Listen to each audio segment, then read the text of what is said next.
Good evening. I'll begin my segment of this special 60th anniversary memorial service with a bit of levity, namely taking a look at yours truly at the young age of 39 when I still had a head full of black hair. I retired from the Air Force in March 1977 and accepted a job in State College, Pennsylvania, home of Penn State University. In July 1977, Colonel Grill, the Air Force ROTC commander at PSU, presented me the second Oak Leaf Cluster to the Meritorious Service Medal. The Air Force had approved the medal after I retired. 41 years later, what you see is what you get. I designed a C-130 60528 t-shirt for the C-130 Memorial dedicated on 2 September 1997. I created another 60528 Memorial t-shirt in 2008 for the 50th anniversary of the shoot down. And here I'm modeling the 60th anniversary Memorial t-shirt.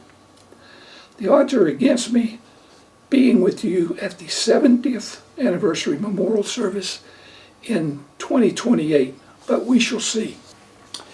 It is with extraordinary regret that I am not with you to provide this overview of the tragedy that brings us together tonight. That is the loss of 17 Air Force brothers 60 years ago when C-130 60528's crew veered off course and inadvertently violated Armenian airspace. Soviet Air Force MiG-17 pilots shot down the border violator. This tragedy occurred on a Tuesday, September 2nd, 1958.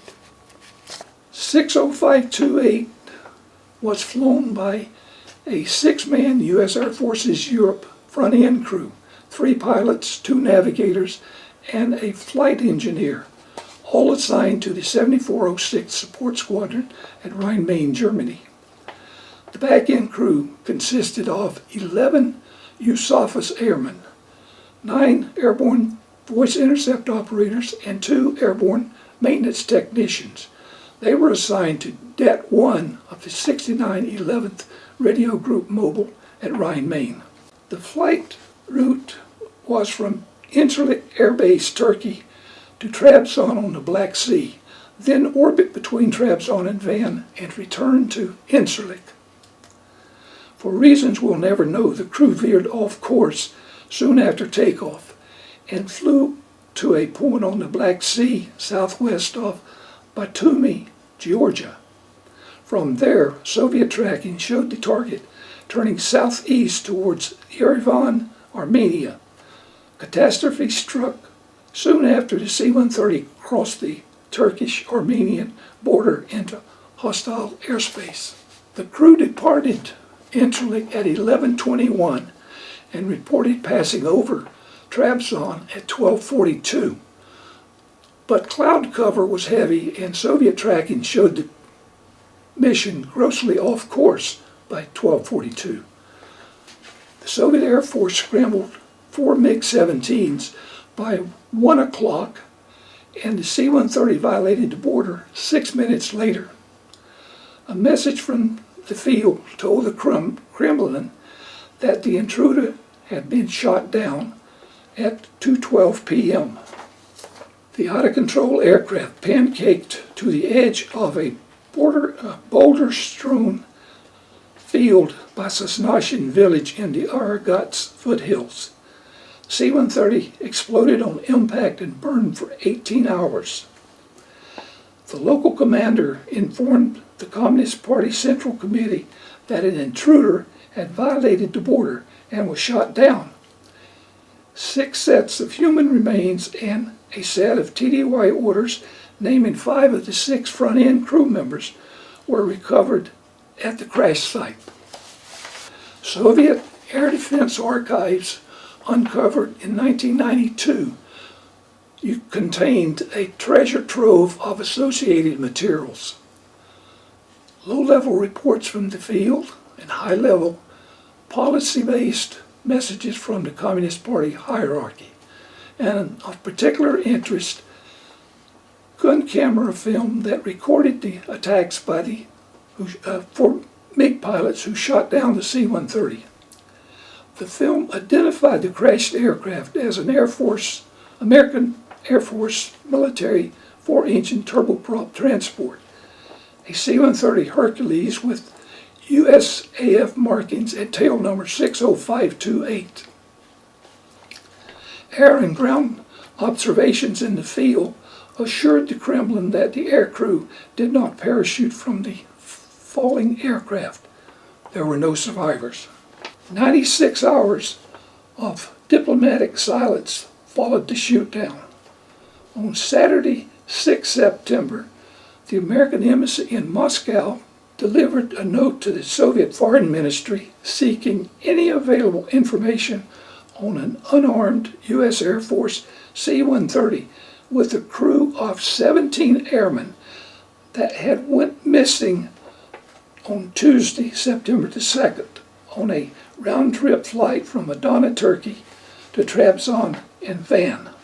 Learning for the first time that 17 airmen, not 6, had been aboard the C-130, Soviet authorities went on a fishing trip. Where'd your aircraft disappear?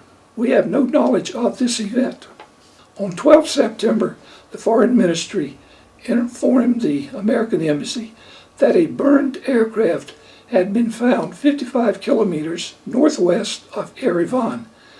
It had fallen in Soviet territory, and judging from recovered remains, 6 members of the crew perished. In a press release, the State Department said the Soviets had notified the United States that an American Air Force C-130 transport had crashed in Soviet Armenia, killing 6 of its 17-man crew. The press release announced that Soviet fighters had intercepted the plane in Turkish-Armenian border area near Kars. Kars is 35 miles inside Turkey.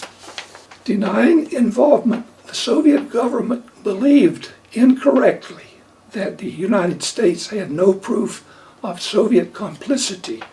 A third-party intercept site in Turkey had intercepted voice communications as the MiG pilots took turns attacking the C-130. The U.S. government requested an immediate search for the 11 missing airmen. The spokesman also requested that the 6 corpses be returned and asked for permission for an American embassy officer to visit the crash site. Visit to the crash site was denied. The Soviets also denied any knowledge of the 11 missing airmen. The KGB handed over the 6 corpses on 24 September, and the U.S. Mortuary Service identified 4 of the 6 corpses, leaving the identities of 13 airmen still unknown. 5 February 1959, the State Department released a recording and a transcript of the attacking MiG pilot communications. The families of the crew waited 39 years to learn more about the fate of their loved ones. Implosion of the Soviet Union on Christmas Day 1991 ended the Cold War and brought a new world order. Armenia regained its independence, and the creation of the United States-Russian Joint Commission on POWs and MIAs in 1992 resulted in the dormant C-130 shoot-down incident being reopened. In 1993, a POW MIA recovery team excavated the crash site, recovering minuscule bone fragments and related artifacts.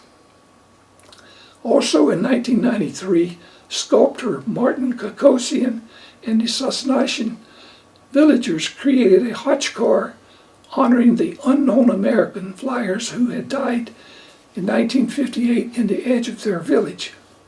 They dedicated the Khachkar memorial in August 1993, commemorating the 35th anniversary of the shoot-down. Meanwhile, Arlington National Cemetery, the bodies of the 2 unidentified remains returned by the Soviets in 1958 were disinterred in 1993. They were identified in 1995 and returned to the next of kin. During the period 1995 to 1996, a movement to honor C-130-60528's lost crew got underway, and a research team visited the crash site in July 1997. Installed in the newly created National Vigilance Park, Fort Meade, Maryland, in the summer of '97, our aerial reconnaissance memorial is a refurbished C-130 that bears the color scheme and outside appearance of the C-130 shot down over Armenia on 2 September 1958, tail number 60528, which is shown in this photograph. Dedicating the memorial on 2 September 1997, Lieutenant General Kenneth Minahan apologized to the families for having kept them in the dark for 39 years. He acknowledged that the crew had been conducting a highly sensitive signals intelligence reconnaissance mission, awarding each crew member the Air Medal posthumously. The General presented the Air Medals and accompanying certificates to the next of kin at the ceremony. Today, we are commemorating the 60th anniversary of the tragic death of 60528's 17 crew members who perished on an Armenian hillside on 2 September 1958. Thank you, fellow PWGers and guests, for your support. And I personally thank Father Vaskin Mosesian. Thank you, Father, for taking time out of your busy schedule to join us today to honor our 17 lost Air Force brothers.